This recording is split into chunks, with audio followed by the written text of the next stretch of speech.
आज के सेशन में हम पढ़ लेंगे cross elasticity of demand. So previous में मैंने आपको कंसेप्ट जो है वो क्लियर करवा दिया है कि प्राइस इलास्टिसिटी ऑफ डिमांड यानी कि ये इसी गुड की प्राइस होती है और इसी गुड की क्वांटिटी डिमांड में हम इफेक्ट दे रहे हैं। लेकिन क्रॉस इलास्टिसिटी ऑफ डिमांड में कंसेप्ट समझ लेना, यहाँ पे क्या होता है कि हम किसी पर्टिकुलर गुड की, यानी कि good one, suppose this is product one XS1, this is product two XS2, ठीक है ना। यहाँ पे हम क्रॉस इलास्टिसिटी देख रहे हैं कि भाई अगर XS2 की प्राइस इंक्रीज कर देंगे, XS1 गुड की क्वांटिटी डिमांड पे क्या असर पड़ेगा। ओके अगर XS2 की हम प्राइस पे चेंज लाते हैं, XS1 की क्वांटिटी पे क्या असर पड़ेगा। कितने केसेस मैंने यहाँ पे पढ़ाया है आप लोगों को, शाबाश, कोई बता सकता है। जब फैक्टर्स में मैंने आप लोगों को पढ़ाया, एग्जैक्ट आप बता सकते हो सर हमने दो केसेस देखे ऑलरेडी, जो कंप्लीमेंट और सब्स्टिट्यूट वाला हमने देख लिया है। किसी को याद है? कंप्लीमेंट या सब्स्टिट्यूट वाला केस दोनों यहाँ पे अप्लाई हो जाएंगे, ठीक है ना, दोनों यहाँ पे अप्लाई हो जाएंगे और उसी के थ्रू हम सीख लेंगे क्रॉस इलास्टिसिटी ऑफ डिमांड क्या होता है। इसका मतलब क्या है, क्योंकि देखो जब हम प्राइस इलास्टिसिटी ऑफ डिमांड पढ़ रहे थे, E11 जब पढ़ रहे थे, उसमें एक ही प्रोडक्ट लेते थे उसी की प्राइस, यानी कि with respect to it is own price. Okay, लेकिन यहाँ पे एक प्रोडक्ट की प्राइस होगी, दूसरी प्रोडक्ट की डिमांड होगी। Okay, so this is the change in demand of good one with respect to the change in the price of the good two, यानी कि another good, दूसरे गुड के साथ हम कंपैरिजन करते हैं। तो यहाँ पे हम देखेंगे कुछ केसेस। ओके, सो कौन से केसेस है सर? एक तो कॉम्प्लीमेंट वाला होगा और सब्स्टिट्यूट वाला होगा। ओके, या तो आपका E12 लिखा जाता है इस तरह से, इसको क्रॉस इलास्टिसिटी ऑफ डिमांड को इस तरह से डिनोट करते हैं हम। ये क्या हो सकता है? दिस में बी इधर पॉजिटिव और दिस में बी इधर नेगेटिव। ओके, बात समझ आ रही है आप लोगों को? ये पॉजिटिव भी हो सकता है इसका साइन, इसका नेगेटिव भी हो सकता है, और डिपेंड करता है नेचर ऑफ द गुड। अब एक बात बता दो मुझे, जब हमारा सब्स्टिट्यूट के केसेस में ले लो, सब्स्टिट्यूट केस में ले लो, दो हमने गुड्स लिए। ओके, क्योंकि हमने XS1 प्रोडक्ट XS2 लेना है। सपोज यहाँ पे आपने काउ मिल्क लिया है, यहाँ पे पाउडर मिल्क लिया है। पाउडर मिल्क की प्राइस इंक्रीज हुई, पाउडर मिल्क की प्राइस इंक्रीज हुई, काउ मिल्क की डिमांड में क्या असर पड़ेगा? इंक्रीज हो गया, डिक्रीज होगा? वेरी गुड, जल्दी बताइएगा। इंक्रीज। एग्जैक्टली, इसकी क्वांटिटी डिमांडेड इंक्रीज होगी सर। ओके, ये कौन सा केस है सर? ये सब्स्टिट्यूट वाला है। दैट मीन्स यहाँ पे डायरेक्ट रिलेशन है, इनवर्स नहीं है। जो जैसे जैसे आपका प्राइस बढ़ते जा रहा है वैसे वैसे आपका क्वांटिटी चेंज बढ़ते जा रहा है, यानी कि यहाँ पे जो है वो आएगा आपका डायरेक्ट यहाँ पे। ओके, यानी कि ये स्लोप ऊपर की तरफ आ जाएगा। Okay, clear? तो ये स्लोप जो है वो ऊपर की तरफ जाएगा, डायरेक्ट रिलेशन जब हम दिखा रहे हैं। ओके, सपोज वी हैव, यही एग्जांपल मैंने आपको यहाँ पे बता दिया है। Suppose we have cow milk as product one and powder milk as product two. जो ही हम क्रॉस इलास्टिसिटी देखना चाहते हैं as the degree of responsiveness of the quantity demanded of XS1, कोई लिखना चाहता है तो लिख सकता है, अदरवाइज जरूरत नहीं है, मैंने आपको कंसेप्ट समझा दिया है। तो इसको हम डिनोट करते हैं E12 सिंपल से। अगर इसको याद भी नहीं रखोगे, डोंट वरी, डोंट वरी, इसको याद रखने की जरूरत भी नहीं है। सिंपल आप याद रखो percentage change in quantity demanded of product one, यानी कि प्रोडक्ट वन, ये इंपॉर्टेंट है, गुड वन, इसकी क्वांटिटी में कितना चेंज आ रहा है जब हम किसी दूसरे प्रोडक्ट में चेंज लाते हैं। क्या सब्स्टिट्यूट में हर हमेशा चेंज आएगा? कोई बता सकता है? सब्स्टिट्यूट गुड्स दो है, देखिए सब्स्टिट्यूट गुड्स है XS1 और XS2। अगर हम इसकी प्राइस में ऊपर नीचे करते हैं, क्या इसमें हमेशा चेंज आ सकता है? क्या हमेशा चेंज आएगा? कोई बता सकता है जल्दी से, हाँ या ना? जल्दी से बताओ, चैट कलम के थ्रू ही यस। बताओ, चैट कलम के थ्रू ही जल्दी से बताओ। हमेशा इस पे चेंज आएगा, ठीक है ना, प्राइस, क्योंकि ये डिपेंडेंट है, ठीक है ना। सब्स्टिट्यूट मैंने आपको केस पढ़ा दिया है पहले ही। उसके बाद है कॉम्प्लीमेंट। कॉम्प्लीमेंट क्या होता है? T and sugar. सपोज यहाँ पे XS1 मैंने लिया टी, XS2 लिया यहाँ पे मैंने शुगर। शुगर की प्राइसेस हाइक हुई है, इंक्रीज हुई है। टी की प्राइस, सॉरी, टी की क्वांटिटी डिमांड, एक की प्राइस देखना होता है हमने, एक की क्वांटिटी डिमांड देखना होता है। यहाँ पे क्या होगा? डेल्टा क्यू ऊपर को जाएगा या नीचे को? इंक्रीज होगा या डिक्रीज होगा? जल्दी से बताओ। आपके थ्रू ही मैं ये ग्राफ बनवा दूंगा, आपको ही पूछ पूछ के मैं चीजें समझा दूंगा। डेल्टा क्यू क्या होगा? चेंज इन क्वांटिटी डिमांडेड क्या होगा?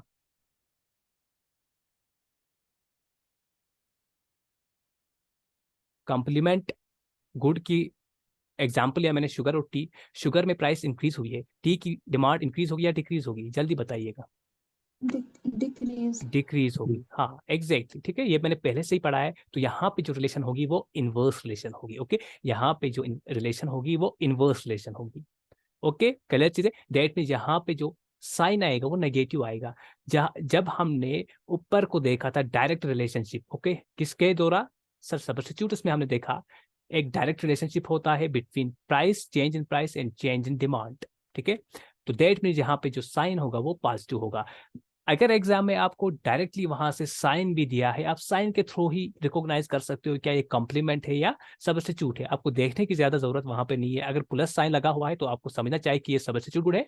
अगर माइनस का साइन आया है किसी वैल्यू के सामने, आपको समझना चाहिए ये जो वैल्यू है, ये जो गुड है ये कॉम्प्लीमेंट गुड है। ओके, चीजें क्लियर हुई है। So the sign of cross elasticity will indicate, कौन सा क्रॉस इलास्टिसिटी वाला कंसेप्ट, ना कि E11 वाला concept, this is E12 concept. Okay, will indicate that the nature of relationship between the commodities, यानी कि दो कमोडिटीज के दरमियान क्या रिलेशनशिप हो सकती है, क्या ये सब्स्टिट्यूट है या कॉम्प्लीमेंट है। अब सपोज कर लेंगे हम, आपके पास E12 0 आ गया, ये भी हो सकता है। आप पूछ सकते हो सर E12 0 भी आ सकता है। हाँ, इसका मतलब है कि भाई प्रोडक्ट X1 का प्रोडक्ट X2 के साथ कोई भी ताल्लुक नहीं है, दे आर इंडिपेंडेंट, दोनों इंडिपेंडेंट है, दीज आर इंडिपेंडेंट प्रोडक्ट्स। ठीक है, सो ये देखिए, जब आपका E12 पॉजिटिव होगा तब आपको समझना है कि आपका गुड जो है ये सब्स्टिट्यूट है। गुड्स तो जो है X1 और X2 these are substitute goods. अगर नेगेटिव आ रहा है तो ये कॉम्प्लीमेंट गुड्स है। ओके, अगर 0 आ रहा है तो ये क्या होगा सर, ये होगा इंडिपेंडेंट। ये दोनों इंडिपेंडेंट है, X1 और X2 इंडिपेंडेंट है। जब 0 आया दैट मीन्स इनके बीच में कोई भी रिलेशन नहीं है। अगर एक की प्राइस इंक्रीज होगी दूसरे की डिमांड में कुछ भी हो सकता है, इस यानी कि इस पे कोई हम कंपैरिजन नहीं कर सकते जब वैल्यू 0 आएगा। Okay, clear. थोड़ा तेज जा रहा हूं क्योंकि हमें जल्दी से सिलेबस कवर करना है और एक सुपर सेशन इसको बना के जाना है। तो अब देखिए, सब्स्टिट्यूट वाले केस में ये सब्स्टिट्यूट का ग्राफ होगा या ये वाला होगा, कौन सा होगा? दिस वन, ये किसके रिलेटेड है, सब्स्टिट्यूट या कॉम्प्लीमेंट? बताइएगा ये वाला graph. This shows the direct relationship. हाँ, this shows the direct relationship and this shows the inverse relationship between change in price and change in quantity. I hope यहाँ तक चीजें क्लियर हुई होंगी। कोई भी चीज समझाने की जरूरत नहीं है, कोई भी चीज समझाने की जरूरत नहीं है।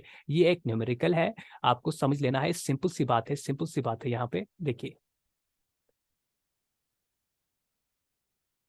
If cross elasticity of demand for X is 2.5, यानी कि E12 किसी गुड का 2.5 है, ठीक है ना। 2.5 इसकी क्रॉस इलास्टिसिटी है। In terms of price Y, इस कमोडिटी सब्स्टिट्यूट और कॉम्प्लीमेंट? बता दीजिएगा ये प्रोडक्ट क्या सब्स्टिट्यूट होगा या कॉम्प्लीमेंट? ये गुड्स तो जो है इनकी क्रॉस इलास्टिसिटी निकल के आई है 2.5, सब्स्टिट्यूट है या कॉम्प्लीमेंट हो सकता है ये गुड? कोई सब्स्टिट्यूट। This is substitute. क्यों? बिकॉज सर इसका वैल्यू पॉजिटिव है। ठीक है, वहां पे आपको फिर बोल रहे हैं ना सर हमें न्यूमेरिकल समझ ही नहीं आई। अरे आपको यहाँ पे ही क्वेश्चन में ही आंसर दिया हुआ है, तो इस पे ज्यादा सोचने की जरूरत नहीं होती है। ओके, अब देखो, next is that for the following demand schedule find the cross elasticity. ये क्वेश्चन आप स्क्रीनशॉट ले लो, कर लेना, सॉल्व कर लेना, खुद ही सॉल्व कर लेना, ठीक है ना। यहाँ पे लेकिन फॉर्मूला बता दूंगा मैं। E12 क्या बताया था मैंने? Percentage change in demand upon percentage change in price. वो क्या होता है? डेल्टा, अगर आप क्यू रखोगे divided by Q, this is del P by P, यही होता है परसेंटेज चेंज, ठीक है ना। तो ये जो देखो, यहाँ पे दो चीजें मैं आपको क्लियर करवा दूंगा। डेल क्यू या Q1, this is equal to Q2 minus Q1, ये होता है फाइनल, ये होता है इनिशियल। ये शायद मैंने आपको समझा दिया है पहले भी, ठीक है ना, ये पहले भी मैंने आपको समझा दिया है। और price del P is equal to P2 minus P1, ये दोनों होते हैं। एक होता है P2 होता है फाइनल वैल्यू, दूसरा होता है इनिशियल वैल्यू, यानी कि फिर हमारा डेल्टा निकल के आता है। ओके, तो ये मैंने आप लोगों को ऑलरेडी समझा दिया है, इसको स्क्रीनशॉट ले लो। जिसको समझ नहीं आएगा क्वेश्चन, एक बार फिर मुझे व्हाट्सएप कर लेंगे, मैं उसको समझा दूंगा इसका आंसर, ठीक है। तो इसका आंसर ये भी है, अगर किसी को नहीं आता है ये आंसर तो मुझे बता देना फिर। ओके, चीजें क्लियर है यहाँ तक? जल्दी से बताइएगा। Yes sir. Okay okay sorry, चलिए नेक्स्ट देख लेंगे हम, income elasticity of demand. Okay, अब तक हम क्या पढ़ रहे थे? Price elasticity. नाम से ही आप जान सकते हो सर, दैट मीन्स प्राइस को ऊपर नीचे करते थे और हम चेंज इन क्वांटिटी देख रहे थे, चेंज इन डिमांड देख रहे थे, क्वांटिटी डिमांड देख रहे थे, ठीक है ना। लेकिन अब जब हम इनकम इलास्टिसिटी देख रहे हैं, दैट मीन्स इनकम हमारी ऊपर नीचे हो रही है। हमने ये मत पढ़ा था पहले भी,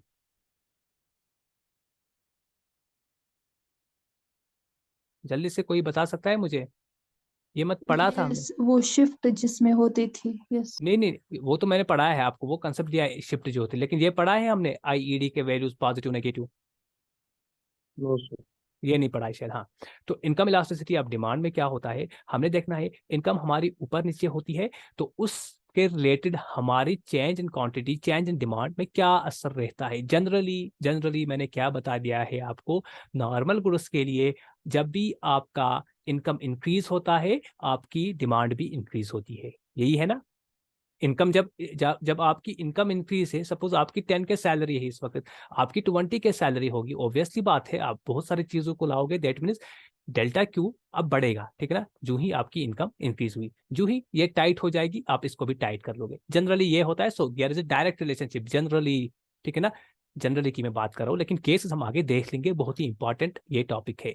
तो क्या होता है जनरली, क्या होता है याद रखना, यहां पर डायरेक्ट रिलेशनशिप होता है इनकम और डिमांड में। Okay, so income elasticity of demand simply क्या बताता है, the concept of income elasticity of demand for good x one, ठीक है, to be denoted by E1M। इस वक्त हम E1M देख रहे हैं, is defined as the degree of responsiveness of the quantity demanded of X one with respect to change in consumers income. और इसमें अदर थिंग्स रिमेनिंग कांस्टेंट, इसमें प्राइस भी आप कांस्टेंट रखते हो और बाकी चीजें, बाकी जो फैक्टर्स हमने पढ़ा है, टेस्ट है, प्रेफरेंसेस है, ठीक है ना, वो सब हमने कांस्टेंट रख के चलना है। यहाँ पे हम किसको चेंज करते हैं सर, यहाँ पे हम कंज्यूमर की इनकम चेंज करते हैं। कंज्यूमर कौन है सर, हम लोग कंज्यूमर है, हम ही कंज्यूम करते हैं। हम खुद में इस एग्जाम्पल को अप्लाई करके देख लेंगे। ओके, हर एक चीज को पहले खुद में अप्लाई करो, उसके बाद फिर आप चीजों को समझ सकते हो। सो व्हाट इज दिस, ये क्या डिनोट करता है, इनकम इलास्टिसिटी ऑफ डिमांड, ठीक है ना। Income elasticity of demand E1M इसको बोला जाता है। ओके, सो यही है percentage change in demand, okay, upon percentage change in income आपकी। अब ये M डिनोट करेगा आपका इनकम। ओके, सो ये फॉर्मूला है, आप इसको लिख भी सकते हो। तो डेल क्यू हमेशा वही, ये चीजें वही है, ठीक है ना। Del Q is equal to Q2 minus Q1, ठीक है ना। यहाँ इसी तरह से delta M is equal to M2 minus M1, this is final, this is initial. तो ये चीजें आपको अंडरस्टूड है, पहले से ही समझा दिया है। और ये रिलेशनशिप डिफाइन करती है, it also defines Engel's curve for good x one. वो कर्व क्या होता है वहां पे अब हमें जाने की उतनी जरूरत नहीं है, बट कुछ वैल्यूज यहाँ पे आपको समझना है, वो आप आराम से देख सकते हो। देखिए एक एग्जाम्पल के थ्रू मैं आपको समझा दूंगा। इनिशियल इनकम किसी भी इंसान की 2000 थी, ठीक है ना। एक इंसान की इनिशियल इनकम जो थी वो 2000 थी and quantity demanded for the commodity is 20 units. अब 2000 से 3000 हो गई है, 2000 से क्या हुई है 3000 हो गई है, इनकम इंक्रीज हुई है, डिमांड में क्या फर्क पड़ेगा, डिमांड क्या होगी, क्वांटिटी डिमांडेड इंक्रीज होगी या डिक्रीज होगी।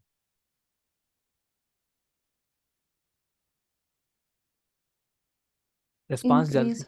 हाँ जल्दी से रिस्पांस दिया करो, जो ये होगा वो इंक्रीज होगा, ठीक है ना। ओके, चैट कलम के थ्रू भी आप बता सकते हो, कोई बात नहीं, माइक ऑन करने की जरूरत नहीं है। तो वही मैंने बता दिया, आपकी सैलरी जब 2K थी, 2K थी, तब आप 20 यूनिट्स किसी पर्टिकुलर गुड की डिमांड कर रहे थे, लेकिन अब 3K आपकी सैलरी हुई है, आपने डिमांड करा है 40 यूनिट्स, 40 यूनिट्स आपने डिमांड करी, ठीक है ना। तो यहाँ पे समझ लो 2K से 3K हुआ है।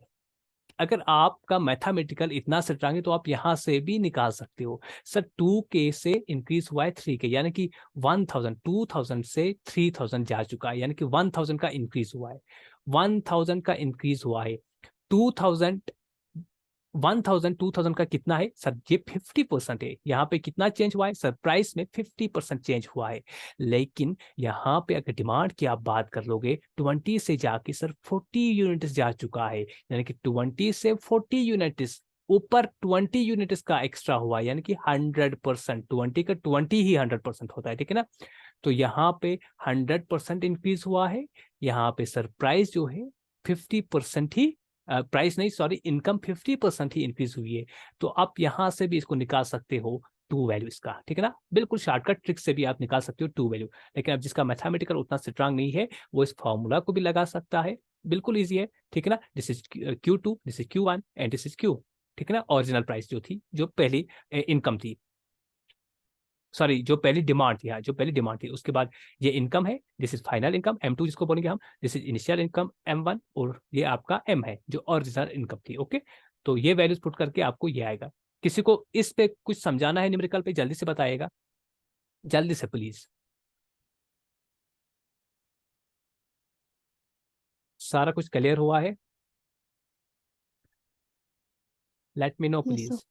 ओके, चलिए, अब ये वैल्यू निकल के आया, इसका मतलब क्या है? इसका मतलब सिंपली है सर, जब हम 1% चेंज कर देंगे अपनी इनकम पे, तो हमारी डिमांड पे 2% चेंज हो रहा है इस न्यूमेरिकल के हिसाब से। और ये गुड क्या होगा?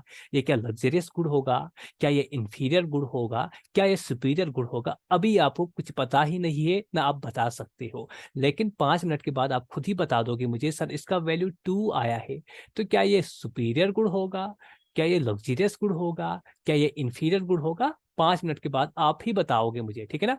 तो चलिए हम देखेंगे अब इसके वैल्यूज भी होते हैं। ओके, यानी कि यहाँ पे बहुत, चूंकि हमने इनकम पे थोड़ा सा ही 50% ही चेंज किया, तो 100% जाके निकल आया, ठीक है ना? यानी कि वैल्यू 2 निकल के आया, यानी कि बहुत responsibility, it is greater than 1। ठीक है, इसका वैल्यू ग्रेटर देन 1 है। ओके, आई होप क्लियर हुआ है। कहीं मैं कहीं फास्ट तो नहीं जा रहा हूँ? ये आप लोगों की ही रिक्वेस्ट है, सब थोड़ा फास्ट पढ़ा लेना, कहीं ज्यादा फास्ट नहीं हो रहा है? एक बार बता दीजिएगा चैट कलम के थ्रू ही। तो अब इसके वैल्यूज जो है, टाइप्स ऑफ वैल्यूज जो है, इट कैन हैव, अगर मैं फास्ट जा रहा हूँ एक बार मुझे कंफर्म करिएगा, तो फिर मैं अपनी स्पीड जो है थोड़ा कम कर लूंगा। इसके पॉजिटिव वैल्यूज भी हो सकते हैं, यानी कि इनकम ये इनकम इलास्टिसिटी ऑफ डिमांड जो है, इसके पॉजिटिव वैल्यूज भी हो सकते हैं, इसके नेगेटिव वैल्यूज भी हो सकते हैं, और इसका वैल्यू 0 के बराबर भी हो सकता है।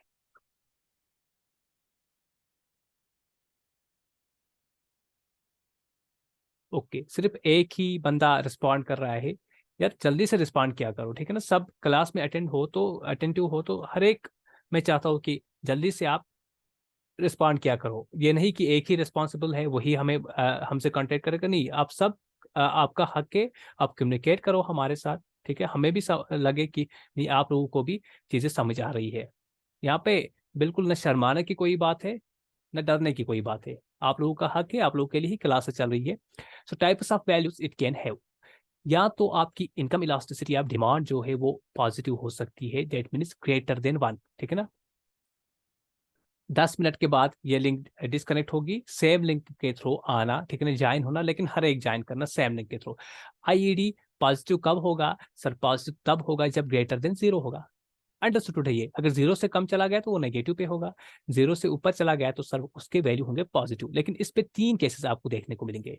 ये एक वैल्यू तब आएगा जब आपका आईईडी वैल्यू ग्रेटर देन 1 है, जो ऊपर आपको 2 आया ना, दिस इज ग्रेटर देन 1, ठीक है ना? यहाँ पे जो हमें 2 वैल्यू आया आईईडी का, दिस इज ग्रेटर देन 1, यानी कि आप देखोगे कभी कभार कि आप इनकम को हल्का सा चेंज कर रहे हो, डिमांड बढ़ती जा रही है, हल्का सा आपकी इनकम में इंक्रीज होता है, डिमांड में बहुत सारी आप चेंज लाते हो, ठीक है ना? ये तो ज्यादातर लग्जरियस गुड्स में ही होता है। ओके, आपको आगे जाके समझ आ जाएगा। Next value is IED is equal to 1, income elasticity of demand 1 के बराबर। इसका मतलब क्या हुआ? सर जितना, अगर 10% हम प्राइस में चेंज करते हैं, 10% डिमांड में चेंज आता है। ओके, 10% प्राइस में चेंज करते हैं तो 10% डिमांड में चेंज आता है, यानी कि यूनिटी होता है, बराबर होता है। जब बराबरी का जब होता है तब आईईडी आपका 1 रहता है, जैसे कि हमने पीईडी में भी देखा ये चीज। ओके, सो यहाँ पे आईईडी 1 कब होगा? जब दोनों का वैल्यू सेम, वैल्यू क्या, यानी कि जितना परसेंट हम प्राइस को चेंज करते हैं उतनी ही परसेंट हमारे डिमांड में भी चेंज आ रही है। ओके, और next is that IED is between 0 and 1, यानी कि हल्का फुल्का चेंज हो रहा है सर। यहाँ पे 0 और 1 यानी कि पॉइंट इसमें चेंज हो रहा है, 0.9 भी चेंज हो सकता है, 0.8 भी चेंज हो सकता है, ठीक है ना? यानी कि प्राइस में हमने थोड़ा सा बहुत चेंज किया, लेकिन जो आपका डेल्टा क्यू है वो हल्का चेंज हो रहा है। Okay, next is negative. देखो यहाँ पे क्या होगी सर, यहाँ पे डायरेक्ट रिलेशनशिप होगी, और जो हमने पहले पढ़ा था कि इनकम के साथ साथ क्या होता है, इनकम के साथ साथ डिमांड इंक्रीज होती है। इनकम जो ही बढ़ेगी डिमांड इंक्रीज होगी, वो इस पॉजिटिव वाले केस में होती है, ठीक है ना? इस पॉजिटिव वाले केस में होती है। लेकिन कभी आपने सोचा है कि आपकी इनकम इंक्रीज होगी, आपकी डिमांड कम होगी? क्या किसी ने सोचा है? और ये क्यों होगा? पता है आप सबको? पहले भी बताया है मैंने आप लोगों को, कोई बता सकता है? जल्दी से बताइएगा। inferior goods के लिए हाँ, है। क्योंकि आपके पास फिर उनका वैल्यू कम रह जाता है। और inferior goods this is subjective, किसी के पास कोई चीज इन्फीरियर लगती है, किसी को दूसरी चीज इन्फीरियर लगती है। ठीक है, ये आपकी चॉइस पे है, आपकी टेस्ट पे है। और next is zero income elasticity. अरे सर, हमारे पास इनकम 10K थी, ठीक है ना, अब हमारे पास 50K हुई है, लेकिन डिमांड उतनी ही रही। क्या ये पॉसिबल है? चलो, इन्फीरियर गुड का हमने समझा कि आपने यूज ही करना बंद किया, तो चलो इसकी डिमांड जो है वो जीरो रही है। लेकिन अब आईईडी आपकी बिल्कुल चेंज नहीं हो रही, यानी कि डिमांड चेंज ही नहीं, रिस्पॉन्ड ही नहीं कर रही है। आपने अपने आपको कोई, सपोज आपका एम्प्लॉय है कोई, उसको 10,000 के बदले अब आपने 50,000 सैलरी दे रहे हो, डिमांड में चेंज नहीं आ रही है। फिर भी जो भी गुड्स, यानी कि ये वो गुड्स होते हैं जिसपे डिमांड में चेंज नहीं आएगी। क्या कोई बता सकता है ये कौन से गुड्स होंगे? Necessity Necessary goods. goods. Basic necessity goods बोलो, बेसिक नेसेसिटी गुड्स, यानी कि बेसिक से बेसिक चीजें जो है, जैसे कि साल्ट है। आप 1 चम्मच तब भी खाते थे, अब 10,000 जब आपकी सैलरी थी, आज भी 1 चम्मच ही खाओगे, ठीक है ना। ऐसा नहीं कि आपकी 50,000 सैलरी हुई तो आप 5 चम्मच डालोगे, ठीक है ना। तो ये होता है, इस तरह से इन चीजों को समझना होता है। ओके, इनका भी मैं आपको बता दूंगा, ठीक है ना, इन्फीरियर लग्जरियस गुड्स में क्यों होता है ऐसे। तो अब इसका यहाँ पे छोटा सा कंसेप्ट था, मैंने यहाँ ही आपको बता दिया, बेसिक नेसेसिटी गुड्स जो होते। ओके, चीजें क्लियर है यहाँ पे? चीजें क्लियर है यहाँ तक? इंटरेस्टिंग हो रहा है ये सेशन या नहीं? ये सब क्लियर है। ओके, 5 मिनट्स के बाद लिंक डिस्कनेक्ट होगी, सेम लिंक के थ्रू आप ज्वाइन कर लेना।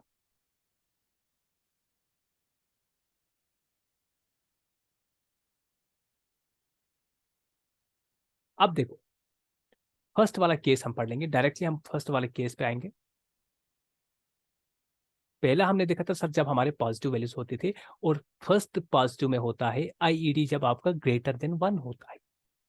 क्या डेल चेंज इन इनकम ज्यादा होगा या चेंज इन क्वांटिटी ज्यादा होगी?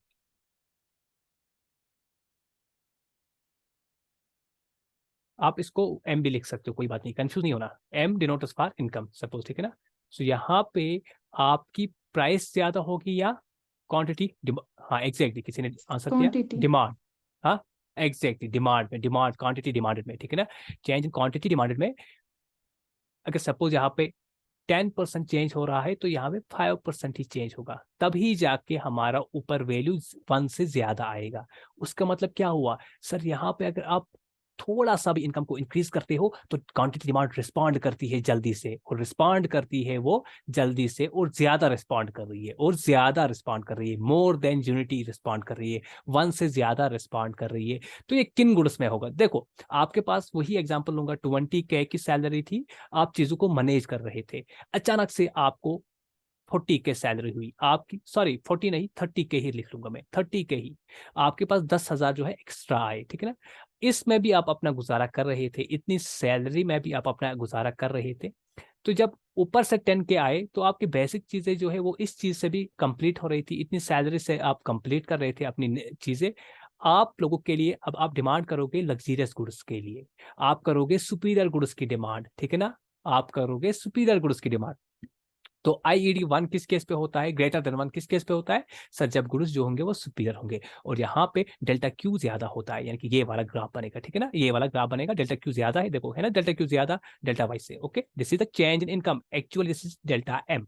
ओके, सो आप, ये पहला केस था। अब दूसरे केस पे आएंगे, income elasticity equal to unity, जब 1 के बराबर होगा। हाँ सर, हमें पता है, ये इजी कंसेप्ट है, अगर 1% डिमांड में चेंज आ रहा है तो 1% प्राइस में भी चेंज आएगा, दिस इज द यूनिटी, ठीक है ना।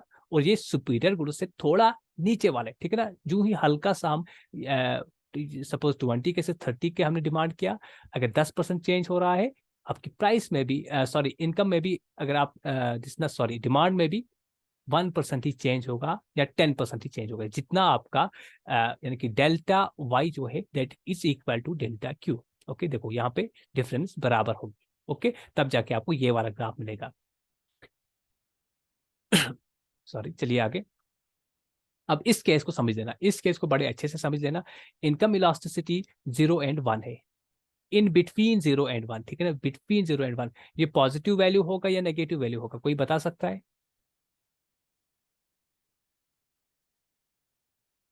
Positive. हाँ एग्जैक्टली, 0 एंड 1 भी पॉजिटिव वैल्यू में होगा। जब 0 से नीचे चला जाएगा फिर नेगेटिव पे आएंगे हम, ठीक है ना, फिर नेगेटिव कंसेप्ट पढ़ेंगे। ये होता है आपके नॉर्मल गुड्स में, ठीक है ना। नॉर्मल गुड्स में जैसे आपके क्लोथ्स है, ठीक है ना, जैसे आपका फ्यूल है। सपोज आपने देखो इसको मैं कैसे समझा दूंगा। आपके पास कोई अपनी व्हीकल है, ठीक है ना, अपनी कोई कार है, आपने पेट्रोल इस पे सपोज आज पहले आपका 1 महीने का कंजम्पशन जो है वो 30 लीटर था, यानी कि पर डे आप 1 लीटर कंज्यूम कर रहे थे जब आपकी 20 के सैलरी थी। अब आपकी 40 के सैलरी आई तो आप क्या करोगे, थोड़ा सा बोलोगे सर नहीं, हमें तो 1 लीटर ही कंज्यूम कर रहे थे, नहीं अब थोड़ा आप घूमने भी जाओगे, ठीक है ना। तो जहाँ पे देखो इस पे आप मैनेज कर रहे थे, थोड़ा जितना डिस्टेंस ज्यादा, अगर कम ही डिस्टेंस होता तो आप पैदल भी जा सकते थे, लेकिन अब प्रेफर करते हो आप हमारे पास सर अवेलेबल है रिसोर्स, हम अपनी कार के थ्रू ही जाएंगे। तो यहाँ पे थोड़ा आप फ्यूल में चेंज देख सकते हो, हल्का फुल्का, ठीक है, ज्यादा भी नहीं, उतना भी नहीं करोगे आप, ठीक है ना। सो income elasticity 0 and 1 normal goods में होता है। क्लोथ्स से, ठीक है ना, आपके पास पहले कपड़े थे, अब थोड़ा सा ज्यादा आप इनकम बढ़ी, कोई बात नहीं सर सैलरी हमारी बढ़ी तो क्लोथ्स हम थोड़ा और ज्यादा लाएंगे, ठीक है ना। लेकिन अब ये नहीं कि आप कपड़ों का ढेर लगाओगे, वैसा भी नहीं है, ठीक है ना। तो यहाँ पे वो चीजें, ये कहाँ पे दिख रहा है हमें, 0 एंड 1 जो है वो दिख रहा है हमारे नॉर्मल गुड्स में। ओके, सो इसका ग्राफ कुछ इस तरह से बनेगा, स्टीप में जाएगा। प्लीज माइक म्यूट रखिएगा। सो यहाँ पे प्लीज अपनी माइक म्यूट रखिएगा। चेंज इन डिमांड जो है, change in demand it will be less than change in income. Okay, please mic mute रखिएगा, प्लीज अपनी माइक म्यूट रखिएगा। ये मीटिंग जो है 1 मिनट के बाद सस्पेंड होगी। ओके, उसके बाद सेम लिंक के थ्रू रीजॉइन कर लेना। ओके, सो इस पे मेडिसिन भी ले सकते हो, फ्यूल भी आप कर सकते हो। अब नेगेटिव इनकम इलास्टिसिटी आप डिमांड पढ़ लेंगे हम। देखो नेगेटिव इनकम इलास्टिसिटी आप डिमांड में क्या होगा, यहाँ पे जो आपका